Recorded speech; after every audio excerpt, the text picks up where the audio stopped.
Hello, everyone. Welcome to week 3 of the Serenity series. Our topic for today is on emotional regulation and self-compassion. Today, we'll define emotional regulation and self-compassion. We'll discuss the importance of emotional regulation. We'll analyze the benefits of emotional regulation and self-compassion. Then we'll identify steps to find serenity through emotional regulation and self-compassion. According to Dr. Julia Mira, who's a neuropain health coach and strategy director, she stated emotional regulation is the ability to manage and respond to one's emotion in a healthy and constructive way. It involves the ability to recognize and identify and understand what emotions are being felt, accept, acknowledging emotions without judgment, and then express, communicating emotions in a respectful and constructive way. According to Rose Marie Sorokin, she is an author and coach. She stated self compassion is the ability and practice of holding yourself amidst failures, disappointment, and suffering of any kind, and in the face of these life contractions, to still be able to offer myself love and kindness. So, what is the importance of emotional regulation? According to the National Institute of Health, emotional regulation is critical for improving mental health, building healthy relationships, and making sound decisions thoughtfully rather than impulsively.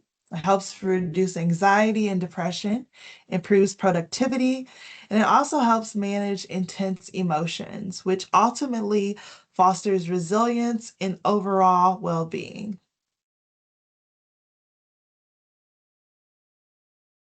So, what are the benefits of practicing self compassion? So, according to the National Institutes of Health, practicing self compassion boosts serenity by reducing anxiety, depression, and stress. It fosters emotional resilience and stability. It triggers the release of oxytocin, which promotes feelings of safety and calm while shifting focus from self criticism to growth. Key benefits include improved mental health, stronger relationships, and increased life satisfaction. So today we're going to discuss 7 techniques which was shared by Joy Brain Counseling that we can strive to implement to find serenity as we focus on emotional regulation and offering self-compassion. So our first 4 techniques involve practicing the rain technique, mastering breathing techniques, journaling for self-exploration, and using supportive self-touch. Steps 5 through 7 include practicing the opposite action, cultivating daily gratitude and positive affirmations, and then embracing mindfulness awareness. So, tip number 1 is practicing the RAIN technique. So, the RAIN technique is a 4-step mindfulness and self compassion practice. It is designed to help you process difficult emotions and also reduce stress. It was developed by meditation teacher Michelle McDonald, and it was made popular by psychologist Tara Brach. The acronym for RAIN, it stands for Recognize, Allow, Investigate, and Nurture. So recognizing the emotions you are experiencing, then A, allowing the experience to be. I is investigating with kindness, and N is nurturing yourself with self-compassion. And I'll be sending a handout out to accompany this, so you'll be able to put it into practice. Tip number 2 is mastering breathing techniques. So, breathing techniques are a powerful low cost tool to help manage stress, sharpen your focus, improve oxygen flow throughout your body. It helps strengthen your respiratory system and helps you fall asleep better. Each method is a unique hack for your nervous system.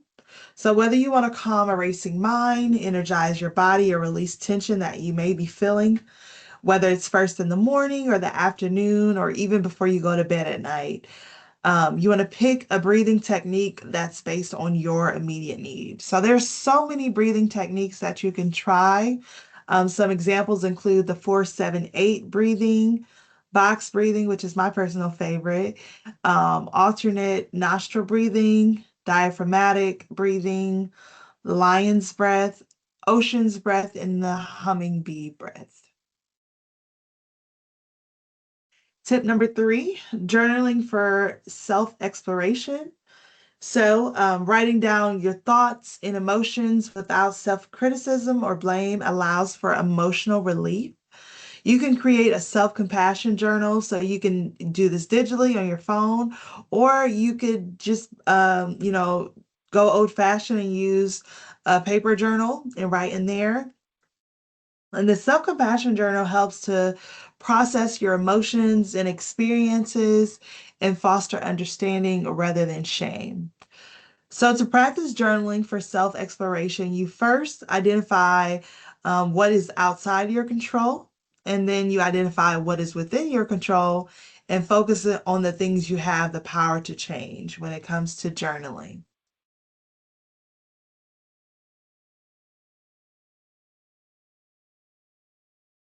Tip number 4, using supportive self touch.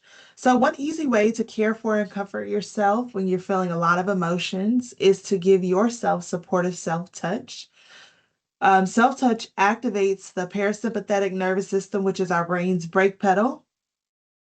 The parasympathetic nervous system helps us calm down when we are anxious or angry, and it helps us feel calm, peaceful, and safe. Now, I will say it may feel awkward at first if you're doing it for the first time, but your body doesn't know that. It just positively responds to the physical sense of warmth and care when you have the supportive self-touch. And research indicates that physical touch actually releases oxytocin. It provides that sense of security, it soothes distressing emotions, and it calms stress. So there are two ways you can practice supportive self-touch. So the first way is simply placing a hand over your heart and using soothing strokes for comfort. The second is to give yourself a butterfly hug. So with a butterfly hug, you cross your arms over your chest and make sure your hands are below your collarbones. And when you're hugging yourself, it sends a physical, comforting signal to your body that reduces stress and increases safety and also triggers the release of oxytocin, which helps you feel safe and calm and peaceful. Tip number 5, practicing opposite action. And this is a technique from dialectical behavior therapy. This involves acting in direct opposition to an emotional urge that doesn't fit the facts. So, opposite action is a DBT skill where you do the exact opposite of what your strong negative emotion is urging you to do. So it works by sending a new physical message to your brain, which helps break up the cycle of feelings like anger, sadness, or fear. So to practice, for example, um, maybe when you're depressed, you usually want to isolate or, lay down and not really do any type of engaging activity. So with opposite action, you would do the exact opposite. You would, get out of bed and do activity. You would engage in socializing, basically the opposite of what you would do when you're usually depressed.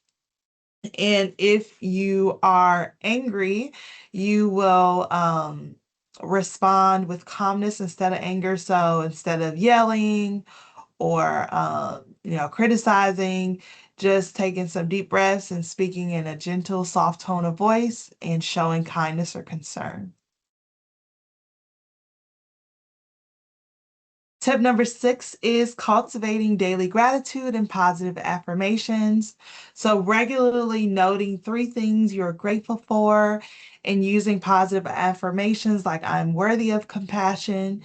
And daily gratitude and positive affirmations, they work together to help rewire the brain to focus on rather than criticize yourself. So it really hones in on self-compassion and being gentle with yourself.